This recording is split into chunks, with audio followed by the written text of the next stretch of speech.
दशहरा आने वाला था। नवरात्रि प्रारंभ होने से एक दिन पहले सुबह के 4 बजे तक राम और उसकी पत्नी राधा दोनों खिलौने बना रहे थे। गद्दार, तलवार, धनुष बाण और भी दशहरे के कई सारे खिलौने बना रहे थे। अरे राधा, हम गरीबों को तो बस हर वर्ष दशहरे का ही इंतजार रहता है ना। नवदुर्गों में रामलीला मैदान के बाहर दुकान लगाकर जो बिक्री हो जाए उससे ही हमारा घर चलता है। भगवान राम जी से बस यही दुआ करते हैं कि इस दशहरे पर अच्छी बिक्री हो जाए। अजी, चिंता क्यों करते हो? सब कुछ अच्छा होगा। देखो, हमने कितने सुंदर धनुष बाण, गद्दार, तलवार, गुड्डे गुड्डियाँ, इतने सारे खिलौने बनाए हैं। बच्चों को जरूर पसंद आएंगे। अब कल सुबह जल्दी ही निकल जाऊंगा। गली मोहल्ले में बेचता हुआ फिर राम मंदिर के बाहर बैठूंगा मैं तो। तुम कहो तो मैं भी चलूं? नहीं राधा, बाजारों में भीड़भाड़ होती है, तुम परेशान हो जाओगी वहाँ पे। राम राधा को साथ नहीं ले जाता। वो अकेला ही खिलौने टोकरी में भरता है और सिर पर रखकर गली मोहल्ले में बेचता हुआ राम मंदिर के पास पहुंचता है। मंदिर में रामलीला की तैयारियां हो रही थी। लोगों की भारी भीड़ थी, पर राम हैरान रह जाता है। राम मंदिर के सामने खिलौने की बड़ी बड़ी दुकानें बन गई है। अरे राम मंदिर के बाहर तो खिलौनों की बड़ी दुकानें बन गई हैं। कोने में बैठ जाता हूँ, कोई ना कोई ग्राहक तो खरीद ही लेगा। ओए, यहाँ से अपना टोकरा उठा, कहीं और जाकर बैठ। अब यहाँ पर बड़ी दुकानें लगेगी, तुम यहाँ राम मंदिर के बाहर नहीं बेच सकते। ये जगह खाली करो, यहाँ पर कोई भी खिलौने वाला नहीं बैठेगा। पिछले कुछ सालों से तो हम मंदिर के बाहर बैठकर अपने खिलौने बेचते हैं। अरे पहले बेचते होगे, अब नहीं। अब हम इन दुकानों का किराया देते हैं, इसीलिए मंदिर के बाहर तुम नहीं बेच सकते। जगह खाली करो, यहाँ कोई भी खिलौने वाला नहीं बैठेगा। सारे खिलौने वाले इधर उधर चले गए। राम बहुत चिंता में पड़ गया। हे भगवान, अब क्या करूं? यही तो कमाई के दिन है मेरे। अब तो बहुत नुकसान हो जाएगा। अगर रोजाना मंदिर के बाहर बैठने नहीं दिया गया तो ग्राहक कैसे आएंगे मेरे पास? राम चिंता में था, इसीलिए उसे सड़क पर सामने से आती गाड़ी नजर नहीं आई और वो जोर से गाड़ी से टकरा गया। गाड़ी वाला घबराहट में वहाँ से भाग गया। राम के सिर से खून बह रहा था। उसके सारे खिलौने भी इधर उधर गिरकर खराब हो गए थे।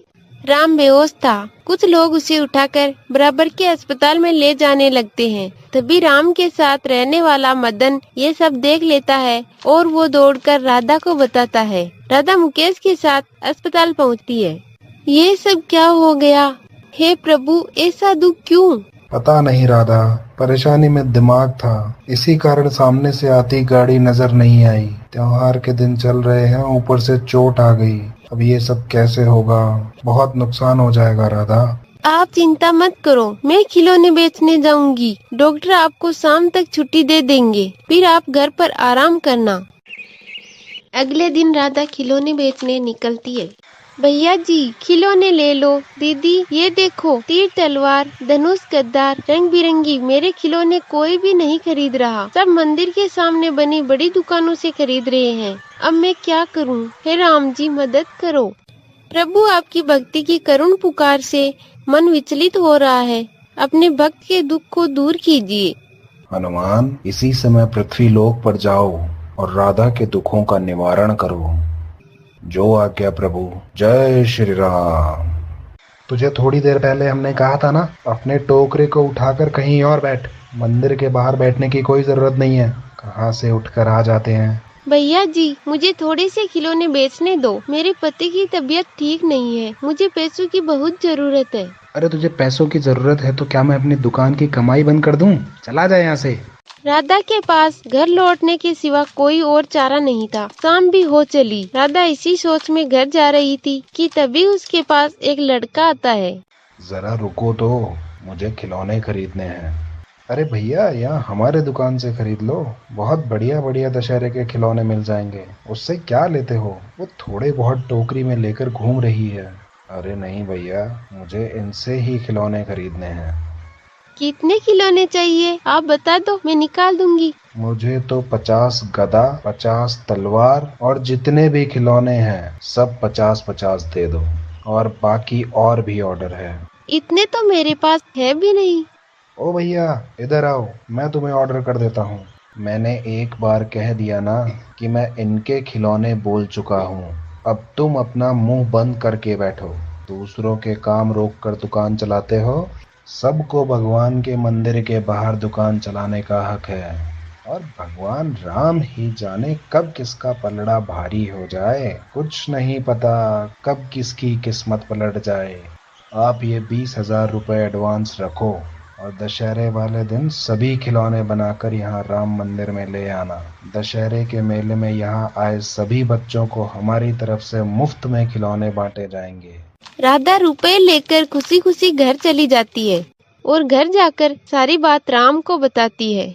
राम ये सुनकर हैरान रह जाता है कि उन्हें खिलौने बनाने का इतना बड़ा ऑर्डर मिला है। वो अपने साथ कुछ कारीगर और भी रख लेते हैं ताकि काम जल्दी हो सके और दशहरे वाले दिन तक राधा और राम सारे खिलौने बनाकर तैयार कर लेते हैं। सुनो, आपने 2-3 दिन से बिल्कुल आराम नहीं किया। अब आप दवाई लेकर आराम करो। तब तक मैं ट्रक में ये सारा माल राम मंदिर तक पहुंचा कर आती हूँ। राधा ट्रक में सारे खिलौने लेकर राम मंदिर पहुंचती है।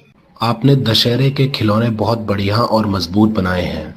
किशोर बेटा, अच्छा इन्होंने मंदिर के लिए खिलौने बनवाए हैं। नमस्ते बहन जी। नमस्ते। ये मेरे पापा हैं। पापा, पुजारी बिल्कुल ठीक कह रहे थे, इनके हाथों में अद्भुत कला है। इन्हें ऑर्डर देकर हमने बिल्कुल ठीक किया। कौन से पुजारी? मैं कुछ समझी नहीं।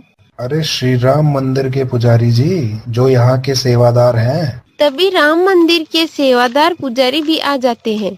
नमस्ते रोशनलाल जी, कैसे हो? बड़े दिनों बाद मुलाकात हुई। और बेटा किशोर, क्या हाल चाल है? पुजारी जी, हम तो आपको 2 दिन पहले ही मिले थे। आपने ही तो हमें इनके बारे में बताया था। जो दशहरे के मेले के लिए खिलौने बनवाने थे वो इन्होंने ही बना कर दिए हैं। मैंने बताया था, पर मैं तो आपको बहुत दिनों बाद देख रहा हूँ। हे प्रभु, मुझे इतने वर्ष हो गए इस राम मंदिर की सेवा करते हुए, पर आपके कभी दर्शन नहीं हुए। आपकी ये कैसी लीला है प्रभु? सब लोग हैरान रह जाते हैं। उन्हें यकीन हो जाता है कि हो न हो राधा पर भगवान की ही कृपा हुई है। जब ये बात राम को पता चलती है तो वो भी राधा के साथ राम मंदिर जाता है और दशहरे की पूजा करता है। शाम के समय रावण, कुंभकर्ण और मेघनाथ के पुतले जलाए जाते हैं। मेले में आए सभी बच्चों को उनके द्वारा बनाए खिलौने बांटे जाते हैं। इस घटना के बाद किशोर, उसके पिता राधा और राम को खिलौनों की एक फैक्ट्री खोलकर दे देते हैं। भगवान राम, माता सीता और हनुमान जी स्वर्ग में आसन पर विराजे मुस्कुरा रहे थे। उनके आशीर्वाद से राधा और राम की जिंदगी बदल जाती है और उनके पास अब किसी भी चीज की कोई कमी नहीं थी।